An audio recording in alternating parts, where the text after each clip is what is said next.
It's currently underway in Kokopo on the Port State Measurement Agreement. More than 50 people representing different state and law enforcement agencies are attending the workshop. One of the natural plans of actions undertaken during the workshop is to regulate illegal fishing in the country. Deputy Managing Director of National Fisheries Authority, Philip Polon, while officiating the workshop, says the purpose is to serve key objectives such as awareness, partnership and coordination, data sharing and consent with stakeholders, and enforcement agencies. This workshop was basically to look at what it is, and we have invited FAO, with an expert in port state measures addressing IUU, to be here with us, to share with us what is the internal guts of port state measures. So it's important for us and perhaps all the other stakeholders to understand what's in it that we need to know and we need to implement as a flag state responsibilities. Mr. Polon says the country itself needs to be prepared and understand the roles and responsibilities of port state measures. So we're expecting that this training would provide some insights on other responsibilities that we need to play as fishing nations. We are already fishing nations. We have more than 35 PNG flag fishing in PNG, and we're also chartering a good number of Philippines vessels who are fishing for canaries. And port state measures basically look at foreign vessels.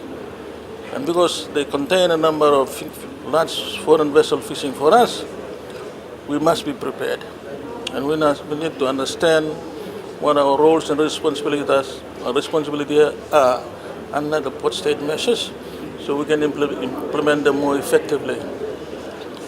Like this training, as it is, it's to train us, not only NFA,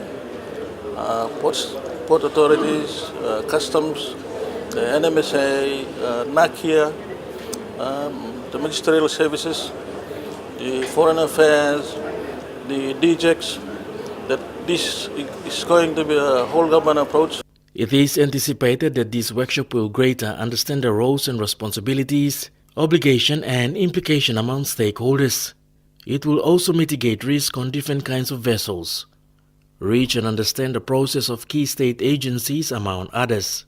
It was highlighted that the illegal, unregulated and unreported fishing practices will undermine sustainable fisheries management, distort market competition, and is frequently associated with national and transnational organized criminal activities.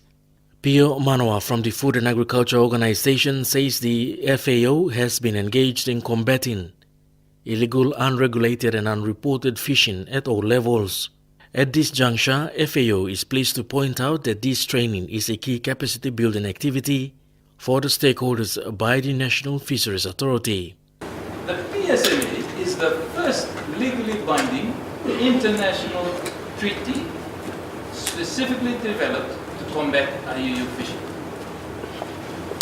It's an important treaty and one that the FAO is actively promoting to ensure that there's a minimum standard in place around the world to address potential IUU fishing activities in ports.